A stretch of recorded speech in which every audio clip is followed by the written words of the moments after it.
So here we are with our first episode of round table discussion. Normally ये discussion हम करते ही हैं, कभी पेशेंट के साथ करते हैं, कभी अटेंडेंट को अंदर बुला के करते हैं, कभी लंच के बाद हम खुद ही बैठ जाते हैं.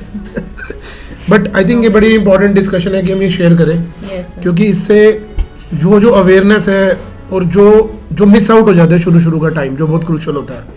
You know, in stroke also, अगर किसी को स्ट्रोक आती है तो अगर फर्स्ट हाफ एन आवर में बंदा हॉस्पिटल तक पहुंच जाए, लेकिन golden so I think this is a golden period कि अगर कोई पेशेंट या कोई बंदा नॉर्मली जिसको कोई इंजरी हो जाए, जो उसका फर्स्ट 48 आवर्स है, when we actually try to give cold therapy, अगर उस समय पेशेंट आ जाए तो that can do a miraculous recovery. Exactly, वो स्टेज 1 पे बात रह जाती है, फिर वो आगे क्रॉनिक इश्यूज डेवलप नहीं होंगे जो फॉलो अप के बाद हम देखते हैं कि बॉडी अडेप्ट कर गई है, कॉम्पेंसेशंस आ गई हैं. अब देखो ना, नॉर्मली तक जाएगी नहीं बात ना. अब देखो ना, नॉर्मली पेशेंट आ रहा है, साल पहले उसको बैक पेन हुई है, एक्सरे लेके नहीं आ रहा. क्यों नहीं लेके आ रहा? वो गया फिजिशियन को दिखाया था, फिजिशियन ने बोला एक्सरे में कुछ है ही नहीं, नॉर्मल है. उनके लिए जब तक फ्रैक्चर या डिसलोकेशंस ना हो, एक्सरेज नॉर्मल या सर्जन के लिए ये एग्जैक्टली जब तक सिचुएशन सर्जरी तक ना आए तब तक वो मानते हैं कि नॉर्मल है उनके लिए. तो एक टाइम था व्हेन आई स्टार्टेड वर्किंग, तो ये बात सुन के मैं सोचा नॉर्मली होगा भाई, इतने बड़े डॉक्टर ने देखा है. बट अभी पिछले 6-7 साल में रियलाइज किया कि जो उनका नॉर्मल है ना, वो एक्चुअली में नॉर्मल है नहीं, क्योंकि उन्हें अलाइनमेंट देखना नहीं आता है. मेन चीज ये है. ठीक है, तो फर्स्ट मैनिपुलेशन हुई थी, उसके बारे में मैं आपसे स्टोरी सुनना चाहूँगी. एक्चुअली ये रियल फैक्ट ही है कि क्या हुआ था लेट 19th सेंचुरी में. There was a very famous chiropractor, जो अब फेमस है, उस टाइम इतने फेमस नहीं थे. उनका नाम था डॉक्टर डी पामर. तो वो he was continuously wanting to help a physician. खुद वहाँ पे बड़े अच्छे नामी फिजिशियन थे जिनको सुनाई नहीं देता था. सो उनके हिसाब से, डॉक्टर डी पामर के हिसाब से, उनको T4 मैनिपुलेशन की जरूरत थी डॉर्सल स्पाइन में. तो उनके पास रोज जाते थे कि प्लीज ट्रीटमेंट ले लो. इमेजिन हिज एटीट्यूड कितना अच्छा था. Then one fine day he said okay you try. It was like you try, क्योंकि इससे पहले किसी ने कभी मैनिपुलेट किया नहीं था. So he did the T4 manipulation, जो डायरेक्ट थ्रस्ट देते हैं हम आजकल, वो उन्होंने यूज की, एंड इमीडिएटली उसको सुनाई देना शुरू हो गया. So this became a huge story in US कि यार ऐसा कुछ हो गया. So everybody who had hearing problem was running towards him and people were getting better. That was his own fundamental, क्योंकि नर्व सारी कनेक्टेड है. बट उसके बाद तो ऐसे हो गया कि उनके जो बेटे थे, उन्होंने बोला father we must have a team now, how can we treat the whole city. पूरा सिटी उनकी तरफ भाग रहा था, पूरा चारों तरफ फैल चुकी थी बात. Because of that he was put into jail. Can you imagine? Because surgeons और फिजिशियंस दे वर लाइक वाह, ये हो क्या रहा है, तो सर्जरी कौन करेगा. हाँ, तो ये सब था. तो ये तो that was a need of the hour that time also, and I think that is a need of the hour this time also, at today also. अभी इस समय भी हम कुछ चेंज नहीं हुआ.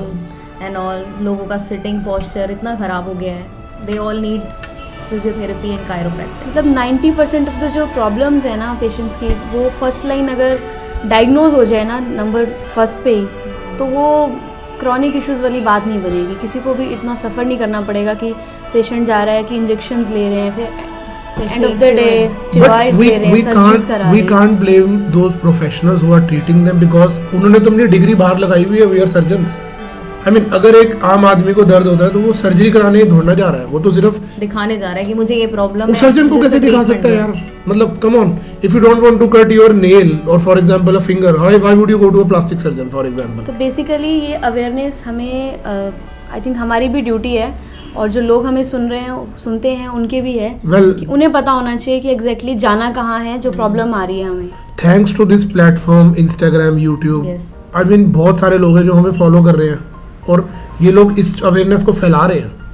बट वो भी बहुत सारे लोग बैठे जिनको इंस्टाग्राम यूज करना नहीं आता, उनको कौन बताएगा? ये भी तो एक बात है ना. तो इसलिए ये एपिसोड बड़ा जरूरी था.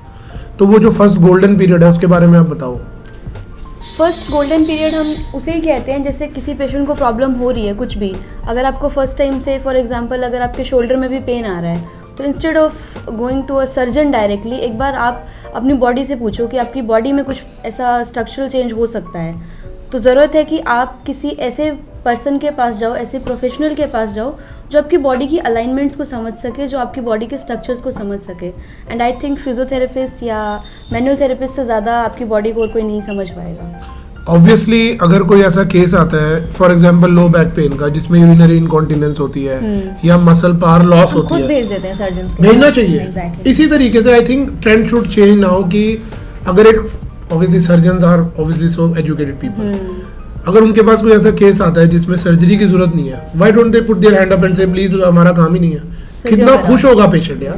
सिमिलरली Patient- हम भी ऐसे पेशेंट्स को रेफर करते हैं हाँ. जिनको नीड है सर्जरी की, तो instead of doing our things we clearly say them कि you should go for a surgery. But having said that, ऐसा ज्यादा नहीं, 10 में से 2 केसेस आते हैं जिनमें हम ये बोलते हैं कि सर्जन के पास जो वो नहीं जाते, but at that's their own risk, we tell them openly. वो मिरेकुलस रिजल्ट्स आ रहे हैं, that's just a gift of God, वो एक अलग चीज है. बट लॉजिकली आई थिंक जो रेफरेंस सिस्टम है वो बेटर होना जरूरी है.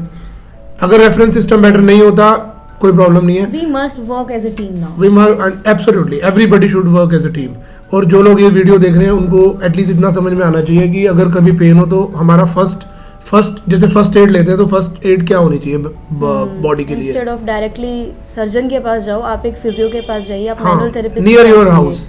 काफी लोग हमें कांटेक्ट करते हैं कि हम दिल्ली आना चाहते हैं. You are most welcome to come. But अगर अभी नहीं आ पा रहे, कोई ऐसा रीजन है, यू नो, कोई बात नहीं. Till that time don't waste medicine लेके या इंजेक्शन लेके अपनी बॉडी को वेस्ट मत करो. जैसे कि यू रिमेम्बर एक पेशेंट ने बड़ी फेमसली बोला था कि pain killers can do one thing, that is they can spoil the liver, nothing else. क्योंकि वो उनके साथ हो चुका था. तो So on this note, we wish all of you who are watching this video, and you can show it to your friends also if you want, a very very happy new year Happy New Year, guys. everyone. 2022. Good news is कि ठीक है Omicron है इस समय, but Omicron is not so dangerous, so don't worry. And within few days we'll be back to normal. I am absolutely sure. But take precautions. Yes, We exactly. are masked. We are wearing We are N95. N95 masks. We all are using. So we hope to see you all very soon and take care. Take care.